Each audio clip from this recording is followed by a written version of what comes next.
Welcome back दोस्तों। आज मैं आपके सामने रिसेंटली थिएटर में रिलीज हुई एक तेलुगु एक्शन थ्रिलर मूवी को लेकर आया हूँ। इसका नाम है कस्टडी। बहुत महीनों पहले मैंने एक मूवी को एक्सप्लेन किया था जिसका नाम था मानाड। उसी मूवी के डायरेक्टर ने कस्टडी मूवी को बनाया। एक्चुअली एक तेलुगु तमिल मूवी है जिसमें दोनों फील्ड के एक्टर्स नजर आएंगे। आप मूवी के बारे में बात करें तो एक बार देख सकते हैं। बहुत सारे लोगों ने इस मूवी की रिक्वेस्ट की थी, इसीलिए लेकर आया हूँ। तो चलिए बिना टाइम वेस्ट के लेट्स स्टार्ट। उससे पहले उठा दो प्यार फॉर इंस्टाग्राम। कहानी की शुरुआत होती है 1996 मोरमपुरी और इस मूवी की कहानी इसी टाइमलाइन में चलती है। किसी ट्रैफिक सिग्नल के पास जब एक औरत अपनी बच्ची को गोदी में लेकर कुछ खिलौने वगैरह बेच रही होती है, तभी वो छोटी बच्ची खेलते हुए गाड़ियों के बीचों बीच जाने लगती है। ये चीज दूर से खड़ा हुआ एक बंदा देखता है। गाड़ियां मूव होने से पहले उस छोटी बच्ची को बचाने के लिए अपने हाथ में की सिगरेट मैनहोल में डालकर जब उस बच्ची की तरफ जाने लगता है, उस होल में कुछ गैस लीकेज की वजह से वहाँ पर एक बहुत बड़ा धमाका होता है। इस धमाके की वजह से ऑलमोस्ट 40 लोगों की जान जाती है। काफी सारे लोग जख्मी भी होते हैं। खैर दूसरे दिन दूरदर्शन न्यूज चैनल में इसी की खबर टेलीकास्ट होती रहती है और यहाँ की सीएम दक्षायनी जो लोग मरे हैं इस हादसे में उन सारी फैमिलीज को कुछ पैसे देने का वादा करती है। और उसी तरह ये केस सीबीआई के हाथ में जाता है, ये पहचानने के लिए क्या ये सच में हादसा था या तो फिर किसी को मारने की साजिश। उसके बाद सीन 2 साल बाद शिफ्ट होता है 1998। एक दिन जब किसी जगह से सीएम दक्षायनी गुजर रही होती है, तभी हमारा हीरो कांस्टेबल शिवा सीएम के गाड़ियों को ही ब्लॉक करने लगता है एम्बुलेंस को रास्ता देने के लिए। ये चीज देखकर सीएम खुद शिवा के पास आकर इसकी तारीफ करने लगती है कि तुम और मैं पब्लिक सर्वेंट है, हम लोग पब्लिक के लिए ही काम करते हैं, तुमने जो किया वो सही किया। दूसरे सीन में इस फिल्म की हीरोइन रेवती को दिखाया जाता है जो फिलहाल प्रेम ड्राइविंग स्कूल में लोगों को ड्राइविंग सिखाती रहती है। जूली नाम की एक औरत को जब ड्राइविंग सिखाती रहती है तभी शिवा रेवती की गाड़ी में आकर बैठ जाता है। बात यह है कि शिवा और रेवती ये दोनों बचपन से एक दूसरे को जानते हैं और बचपन से एक दूसरे से बहुत प्यार करते रहते हैं। और एक्चुअली कल रेवती को लड़के वाले देखने के लिए आ रहे हैं और वो लड़के वाले और कोई नहीं, जहाँ पर रेवती काम करती है ना, प्रेम ड्राइविंग स्कूल, उसी के मतलब प्रेम के फैमिली वाले ही रेवती को देखने के लिए आ रहे हैं। शिवा से कहने लगते हैं कि तुम फटाफट से हमारे घर आकर मेरा हाथ मांग लो, वरना मेरे माँ बाप तो उस चिपकू से मेरी शादी करवा देंगे। खैर दूसरे दिन जब शिवा अपने पुलिस स्टेशन जाता है, यहाँ का एसआई शिवा को डांटने लगता है क्योंकि शिवा का कल वाला कारनामा सारी जगह पर फेमस हो चुका होता है। केस ने सीएम की गाड़ी को ही रोक दिया। खैर उसके बाद शिवा अपने घर आकर अपने फैमिली मेंबर्स को इकट्ठा करके रेवती के बारे में बताने लगता है। शिवा के माँ बाप भी रेवती की फोटो देखकर हाँ कह देते हैं। दूसरे दिन शिवा की फैमिली रेवती को देखने के लिए मंदिर जाते हैं क्योंकि अभी भी पता चला कि रेवती की फैमिली मंदिर में है। मंदिर में जाने के बाद पता चलता है कि वहाँ पर रेवती की फैमिली ने प्रेम से एंगेजमेंट कर दी। जब शिवा की फैमिली वहाँ पर आती है, रेवती की फैमिली वाले शिवा के फैमिली मेंबर से झगड़ा करने लगते हैं। बात बहुत ही लंबी हो जाती है। फाइनली शिवा रेवती से कहने लगता है, देखो रेवती, अगर तुम मुझसे प्यार करती हो तो अभी के अभी मेरे साथ आ जाओ। रेवती शिवा के साथ जाने ही वाली होती है, लेकिन इसकी माँ इसका हाथ पकड़ लेती है।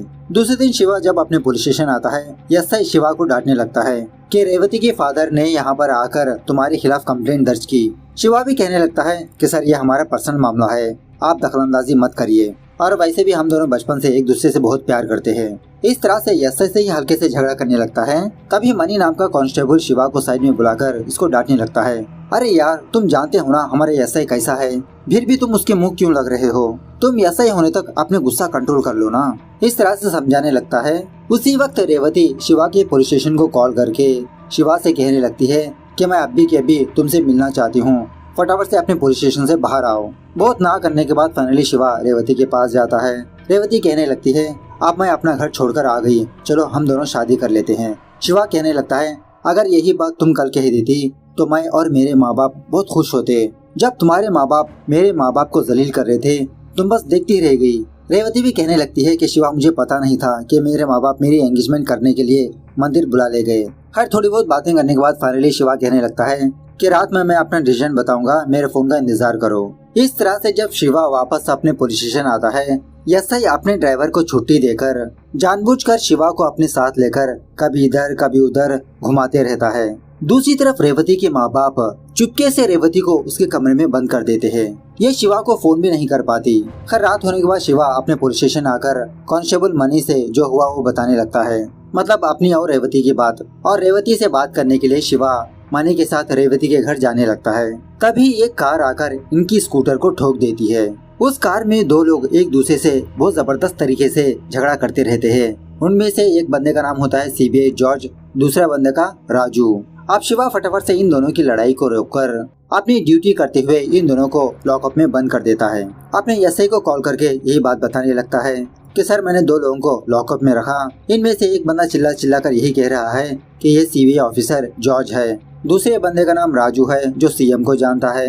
एसआई कहने लगता है कि फिलहाल तुम एफआईआर दर्ज मत करो, मैं सुबह आकर इस मामले को देखूंगा, फिलहाल तुम उन दोनों की केयर करो। दूसरी तरफ सीएम दक्षायनी नटराज नाम के एक बंदे को कॉल करके यही कहने लगती है कि राजू एक पुलिस स्टेशन के लॉकअप में बंद है, फौरन उनसे बाहर निकालो। इस तरफ जॉर्ज चिल्लाते हुए शिवा से कहने लगता है, अरे मैं सीबीआई ऑफिसर हूँ, राजू एक बहुत बड़ा क्रिमिनल है, इसने काफी सारे मर्डर्स किया।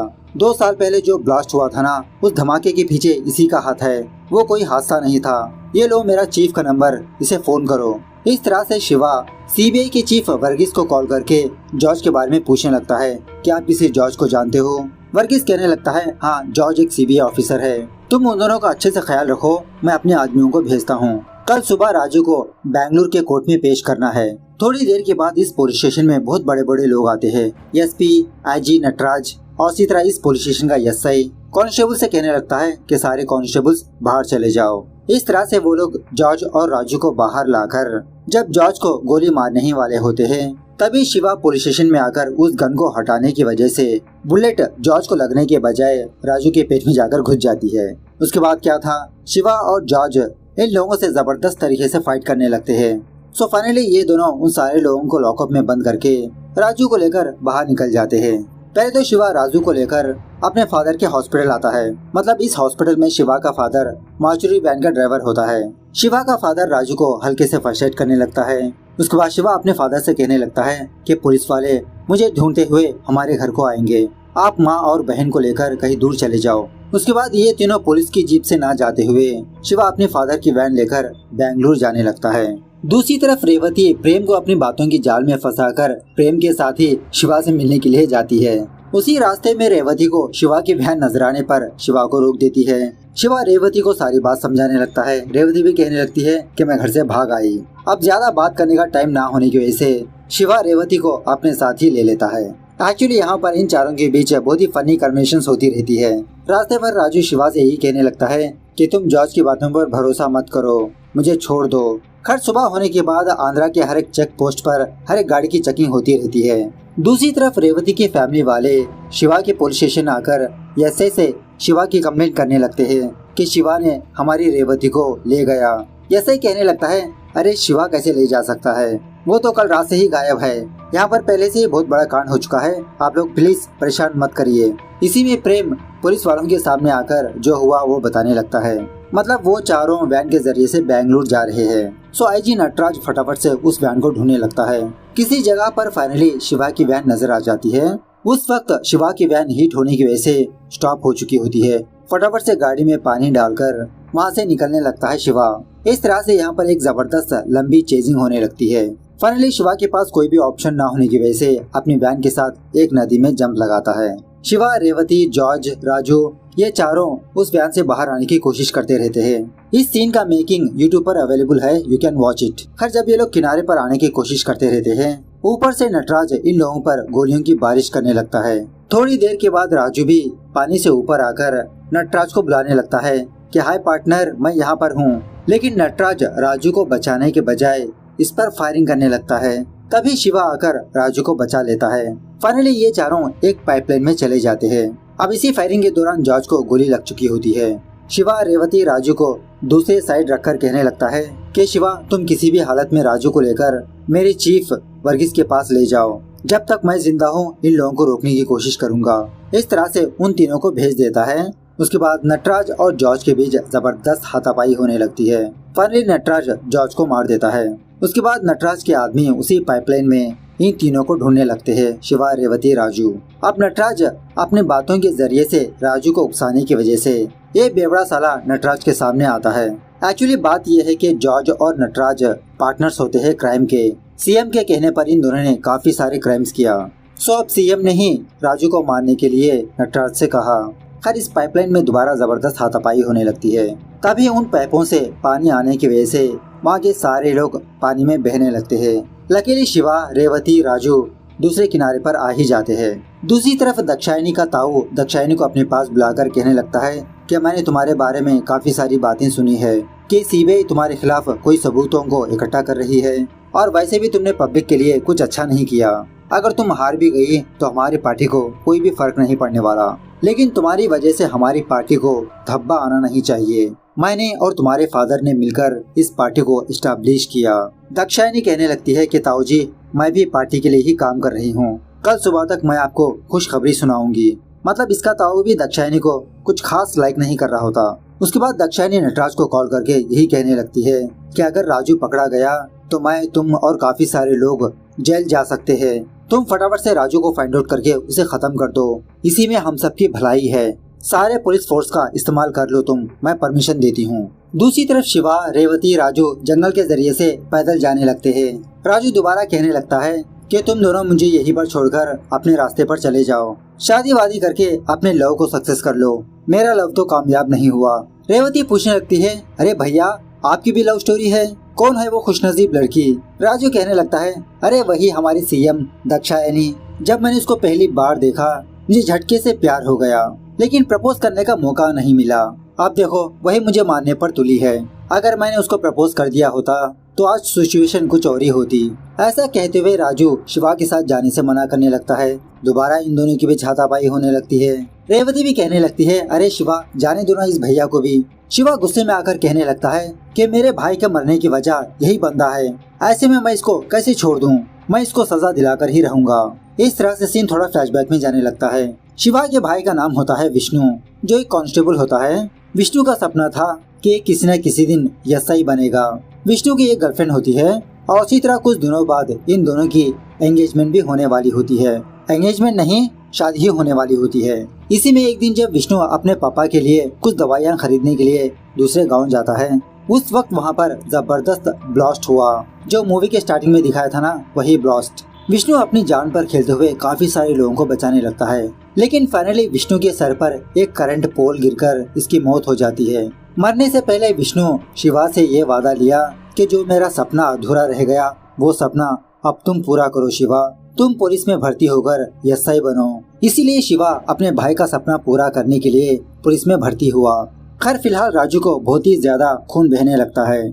शिवा और रेवती किसी बंदे की गाड़ी चुराकर फटाफट से राजू को लेकर एक हॉस्पिटल जाते हैं, लेकिन वहाँ पर भी काफी सारे पुलिस वाले होते हैं। सो ये दोनों इन पुलिस वालों से बचने के लिए फिलिप्स नाम के एक आर्मी ऑफिसर के घर में घुस जाते हैं। घर में आने के बाद शिवा फिलिप्स को सारी बात बताने लगता है कि शिवा कौन है, राजू कौन है, एक्सेट्रा एक्सेट्रा। सो फिलिप्स राजू के बॉडी से बुलेट निकालकर उसको फर्स्ट एड करने लगता है। उसके बाद शिवा वर्गीस को कॉल करके अब तक जो हुआ वो सारी बात बताने लगता है। वर्गीस कहने लगता है कि तुम लोग वहीं पर रुको, मैं अपने ऑफिसर्स को वहाँ पर भेजता हूँ, तब तक तुम राजू का ख्याल रखना। उसके बाद वर्गीस रंजीता नाम की एक औरत को कॉल करके शिवा के बारे में बताने लगता है। फटाफट से वहाँ पर जाकर उन तीनों को बेंगलुरु आने के लिए कहता है। और शॉकिंग बात यह है कि फिलहाल रंजीता नटराज के पास ही होती है, मतलब केस के बारे में कुछ पूछताछ करती रहती है। वर्गीस कहने लगता है कि तुम नटराज को कुछ भी मत बताना, उसको राजू के बारे में भलक तक भी नहीं लगनी चाहिए। थोड़ी देर के बाद रंजीता और उसकी टीम फिलिप्स के घर आकर शिवा, रेवती, राजू को वहाँ से ले जाने लगते हैं, मतलब बेंगलुरु। अब नटराज ने रंजीता को फॉलो कर रखा था, इस पर शक करते हुए बीच रास्ते पर ही इनकी गाड़ी को रोककर इनके ऊपर फायरिंग वगैरह करने लगता है। इसी दरमियान में फिलिप्स भी अपनी मशीन गन लाकर नटराज की गैंग के ऊपर फायरिंग करने लगता है। मौका देखकर शिवा, रेवती, राजू वहाँ से भाग निकलते हैं और एक गाड़ी में जाकर बैठ जाते हैं चुपचाप। शिवा राजू से कहने लगता है, देखा तुमने, तुमको मारने के लिए कितने लोग पड़े हैं पीछे, बेहतर यही है कि तुम कोर्ट आकर अपना जुर्म कबूल कर लो, उनको भी सजा दिलवाओ। इसी दरमियान में ये गाड़ी एक शादी पर जाती है। जब ये तीनों उस शादी से बाहर जाने ही वाले होते हैं, तभी एक औरत रेवती को पहचानकर उसे रोक लेती है। रेवती से कहने लगती है, अरे रेवती तुम यहाँ पर कैसे? तुम्हारे पापा ने बताया नहीं कि तुम शादी पर आ रही हो? चलो फटाफट से मेरे साथ आओ, मैं तुमको रेडी करती हूँ। इस तरह से रेडी होने के लिए एक कमरे में भेज देती है। उसके बाद वो औरत रेवती के फादर को कॉल करके यही पूछने लगती है कि अरे भैया, आपने कहा था कि रेवती की शादी होने वाली है, लेकिन रेवती तो इस शादी पर आई है, आपने मुझे पहले बताया क्यों नहीं? रेवती का फादर कहने लगता है, क्या रेवती वहाँ पर है? अरे पागल, उसकी शादी होने वाली थी, वो शादी से भाग गई, तुम उसको वहीं पर बंद करके रखो, हम लोग आ रहे हैं। दूसरी तरफ शिवा और राजू शादी में रेवती को ढूंढते रहते हैं और रेवती भी कमरे से बाहर आने की कोशिश करती रहती है। इसी दरमियान में रेवती की फैमिली वाले वहाँ पर आकर जब रेवती को ले जाने की कोशिश करते हैं, शिवा उन लोगों का सामना करके रेवती को लेकर उस शादी से बाहर जाने लगता है। लेकिन अब राजू नजर नहीं आ रहा होता। एक्चुअली राजू उस शादी से निकलकर एक मेले में जाकर अपने भाई को कॉल करता है इसको बचाने के लिए। लेकिन शिवा अपने दिमाग का इस्तेमाल करके फाइनली राजू को फाइंड आउट कर ही लेता है। तभी उस मेले में नटराज और उसके आदमी आकर नटराज माइक के जरिए से शिवा से ये कहने लगता है कि शिवा तुम फटाफट से राजू को लेकर स्टेज के पास आ जाओ, वरना मेरे पास तुम्हारा फादर है, गोली से उड़ा ही दूंगा। शिवा का फादर भी शिवा से कहने लगता है कि शिवा तुम बाहर मत निकलो, तुम सच्चाई का सामना करो, मेरी फिक्र हरगिज मत करो। ऐसा कहते हुए ही शिवा का फादर नटराज की गन लेकर सुसाइड कर लेता है। तभी शिवा शॉक में रहकर नटराज की तरफ जाने लगता है अपने फादर को बचाने के लिए। इसी दरमियान में राजू का भाई वहां पर आकर नटराज के आदमियों से फाइटिंग वगैरह करते हुए इन तीनों को यहाँ से ले जाने लगते हैं। किसी जगह पर आने के बाद राजू शिवा को काफी सारे पैसे देकर कहने लगता है कि तुम दोनों ये पैसे लेकर कहीं दूर जाकर अपनी जिंदगी गुजार लो, मुझे मेरे हाल पर छोड़ दो। तभी राजू का भाई राजू को उसके पेट में स्टैब कर देता है, क्योंकि राजू के सर पर तो इनाम लगा था। लालच में आकर राजू को मारने की कोशिश करता है, लेकिन राजू नहीं मरता, वही चाकू लेकर अपने भाई को ही मार देता है। इस तरह से यहाँ पर दोबारा जबरदस्त हाथापाई होने लगती है। फाइनली शिवा, रेवती, राजू एक चलती हुई ट्रेन के अंदर आ जाते हैं। अंदर आने के बाद शिवा राजू को दोबारा समझाने लगता है, देखा तुम्हारा खुद का भाई तुमको मारने की कोशिश की, लालच में आकर। क्राइम की दुनिया में कोई भी किसी का नहीं, अब तो भी तुम अपनी आंखें खोलो राजू। अब इसी दरमियान में नटराज के आदमी इस ट्रेन में घुस जाते हैं राजू को मारने के लिए। दोबारा यहाँ पर जबरदस्त एक्शन सीक्वेंस चलती है। इसी हाथापाई के दौरान राजू शिवा को बचाने के लिए दोनों बोगीज को अलग कर देता है और फाइनली नटराज राजू को मार ही देता है। उसके बाद सीन कोर्ट में शिफ्ट होता है। सीएम का लॉयर जज साहब से कहने लगता है कि जज साहब, सीबीआई वालों के पास दाक्षायणी के खिलाफ कोई भी सबूत नहीं, मैं आपसे रिक्वेस्ट करता हूँ कि जल्द से जल्द इस केस को रद्द किया जाए। तभी सीबीआई के लॉयर कहने लगता है कि जज साहब, हमारे पास सबूत है। इस तरह से कहते ही शिवा कोर्ट के अंदर हाजिर होता है और कोर्ट के सामने राजू का रिकॉर्ड किया हुआ वीडियो प्ले करने लगता है। मतलब कल रात ये लोग ट्रेन में आने के बाद शिवा को ऑलरेडी पता था कि नटराज के आदमी किसी भी तरह से राजू को मार देंगे। सेफ्टी के लिए शिवा ने एक कैमरा लेकर राजू का बयान रिकॉर्ड कर लिया था। सो राजू अपना बयान देने लगता है कि मैंने सीएम दाक्षायणी के कहने पर काफी सारे क्राइम्स किया। 2 साल पहले जो ब्लास्ट हुआ था वो ब्लास्ट भी मैंने ही किया दाक्षायणी के कहने पर। एक्चुअली जज साहब, वो कोई हादसा नहीं था। IAS राधा कृष्णा के पास दाक्षायणी के खिलाफ काफी सारे सबूत थे। दाक्षायणी ने राधा कृष्णा को मारकर इसकी मौत को हादसा बनाने के लिए राधा कृष्णा को उसकी गाड़ी में बिठाकर एक धमाका करवाया। और इसी बयान के दरमियान में राजू ये भी कहने लगता है कि मैं सीएम दाक्षायणी से एक और बात भी कहना चाहता हूँ, आई लव यू दाक्षायणी। खैर, सारे सबूतों को नजर में रखते हुए इस क्राइम के पीछे जो लोग हैं, मतलब सीएम, नटराज, काफी सारे लोगों को सजा दे देती है कोर्ट। इस तरह से ये मूवी यहाँ पर दी एंड होती है। तो मूवी कैसे लगी कमेंट करके बताना जरूर। मिलते हैं अगली वीडियो में, तब तक take care, bye bye, see you soon. शुरुआत होता है।